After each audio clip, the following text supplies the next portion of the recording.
Turong brought him from Pawambang in his little sailboat, for the causeway steamer did not stop at any little island of broken cliffs and coconut palms. It was almost midday. They'd been standing in the white glare where the tiniest pebble and the fluted conch had become points of light. The municipal president, the parish priest, Don Eliodoro, who owned almost all the coconuts, the herb doctor, the village character. Their mild surprise over when he spoke in their native dialect. They saw him more closely, and his easy manner did not deceive them. His head was uncovered, and he had a way of bringing the back of his hand to his brow or mouth. They read behind that too. It was not a gesture of protection, an exhale that come to Anayat. And he is so young, so young, so young and lonely and sufficient unto himself. There was no mistaking the stamp of an inflexible will on that brow, the brow of those who have to be cold and haughty shoulders stoop slyly, less from a burden that they bore than from a carefully cultivated air of unconcern. No common school teacher could dress so carelessly and not appear shoddy. They had prepared a room for him in Don Eliodoro's house, so that he would not have to walk far every morning. But he gave nothing more than a glance at a big stone building with its Spanish azotea, its arched doorways, its flagged courtyard. He chose Turong's house, a shaky hut near the sea. Was the sea rough and dangerous at times? He did not mind it. Was the place far from the church and the schoolhouse? The walk would do him good. Would he feel lonely with nobody but the illiterate fisherman for a companion? He was used to living alone. They thought of nobody but him. They talked about him in the barber shop, in the cockpit, in the sari-sari store. That night, Don Eliodoro had the story from his daughter of his first day in the classroom. She perched wide-eyed, low-voiced, short of breath on his arm. He bowed as if he were his equals.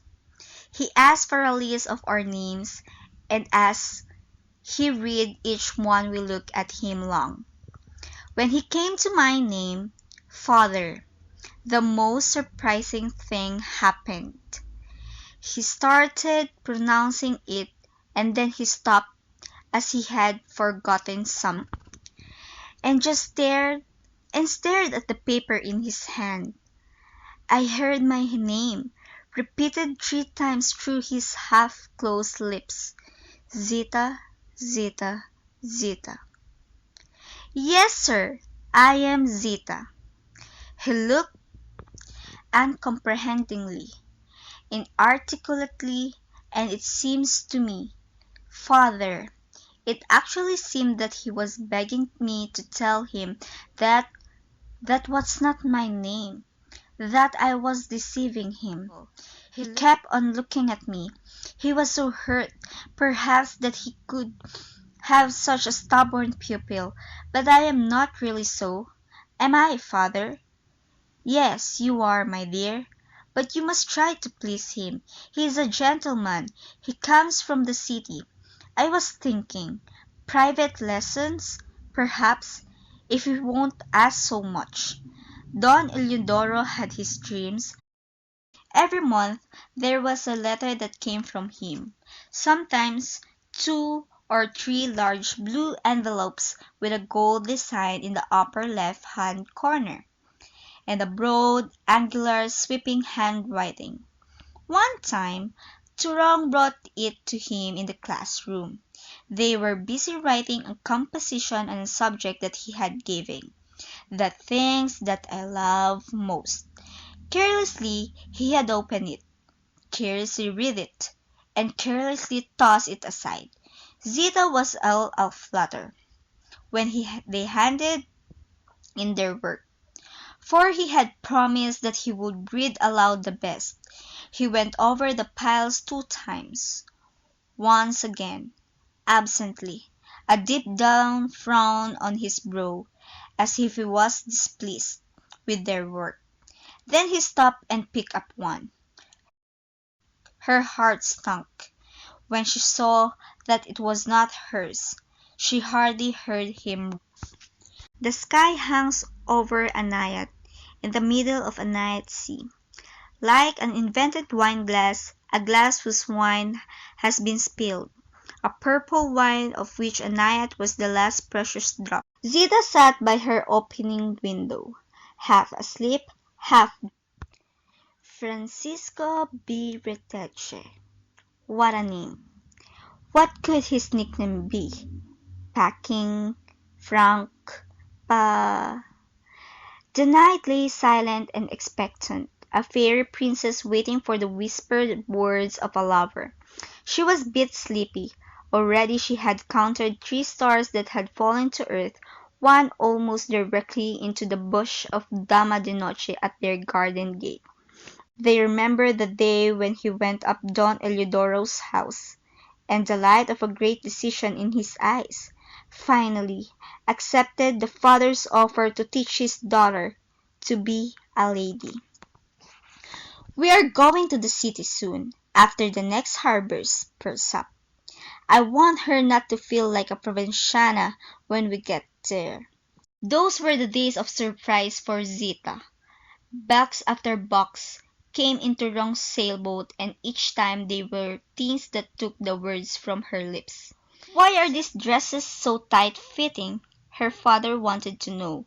In society, women wear clothes to reveal, not to hide. Was that a sneer or a smile in his eyes?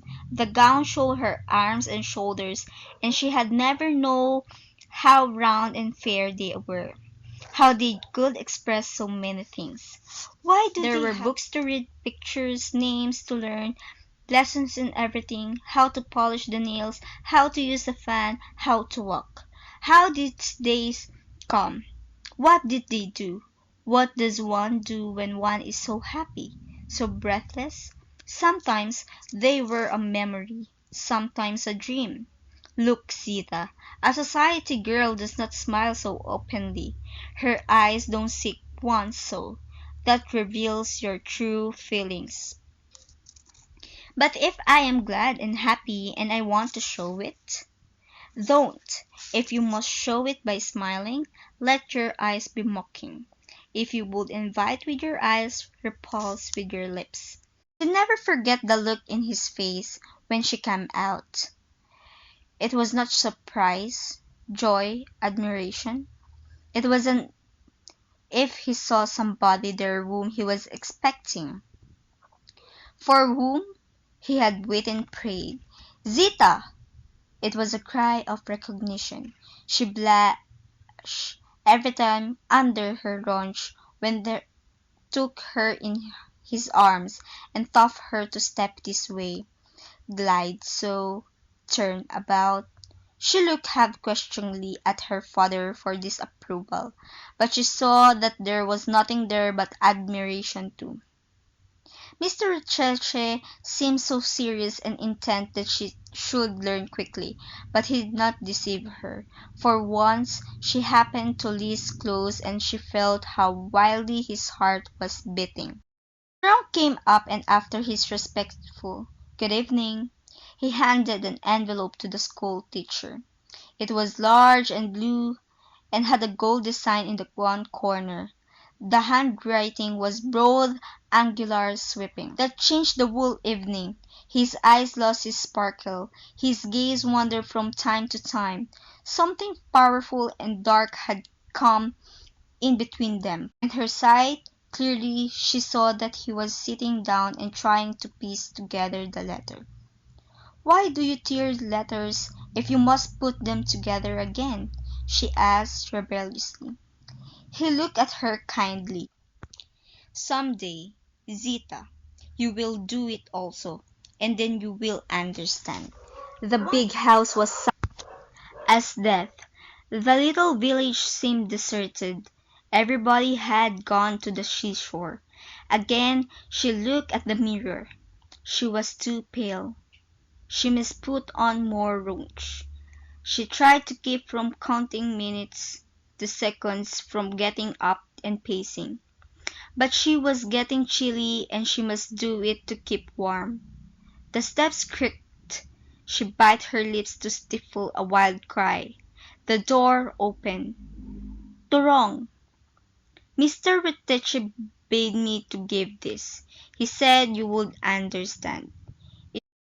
Her hands worked convulsively. There was a sound of tearing paper. Once, twice. She became suddenly aware of what she had done when she looked at the pieces, wet and brightly stained with uneven streaks of red. Slowly, painfully, she tried to put the pieces together, and as she did not so, a sob escaped deep from her breast. A great understanding had come to her.